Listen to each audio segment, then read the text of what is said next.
Hi everyone, మేమైతే సడన్గా Nellore trip plan చేసాము. సో మా తన్వీర్ మొక్కు తీర్చడానికి నెల్లూరు రహమదాబాద్ దర్గాకి వెళ్ళాలని చెప్పేసి ప్లాన్ చేసాము.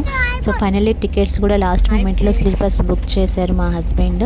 రీసెంట్గా జరిగిన బస్ ఇన్సిడెంట్స్ని చూసి నాకైతే చాలా భయం వేసింది జర్నీ చేయాలని కూడా.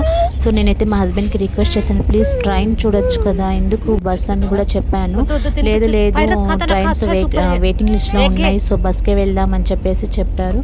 సో ఫైనల్ అయితే మేము బస్ ఎక్కేసాము. టైం కొంచెం దొరకలేదు, సో అందుకోసమే మా హస్బెండ్ అవుట్ సైడ్ నుంచి ఫ్రైడ్ రైస్ పార్సల్ తీసుకొచ్చారు. ఆల్రెడీ బస్సు స్టార్ట్ అయ్యింది.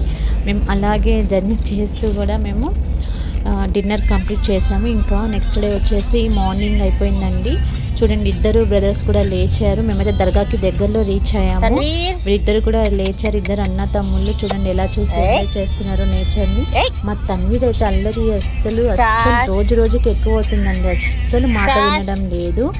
అండ్ ఫైనల్లీ అయితే నాకైతే నైట్ అస్సలు నిద్ర పట్టలేదు. రీసెంట్గా జరిగిన ఈ బస్సు ఇన్సిడెంట్స్ విన్న తర్వాత నుంచి నేను అస్సలు నిద్ర పట్టలేదు. బస్సు ఎక్కడానికి కూడా భయపడ్డాను. కానీ ఏం చేద్దాం, ట్రైన్కి టికెట్స్ దొరక్క బస్కి రావాల్సి వచ్చింది. ఇంకా చూడండి, మా వాళ్ళైతే ఇద్దరు కూడా నేచర్ని మంచిగా వీళ్ళిద్దరిని చూస్తుంటే నా చైల్డ్హుడ్ గుర్తుకొచ్చింది. చిన్నప్పుడు కూడా మా మమ్మీ విలేజ్కి వీళ్ళు తీసుకెళ్తున్నప్పుడు విండో సైడ్ నేను కూర్చుంటానని, మా అక్క కూర్చుంటానని మా అక్క ఇద్దరం కూడా ఫైట్ చేసామని. అండ్ ఫైనల్లీ మా అక్కే కూర్చున్నది.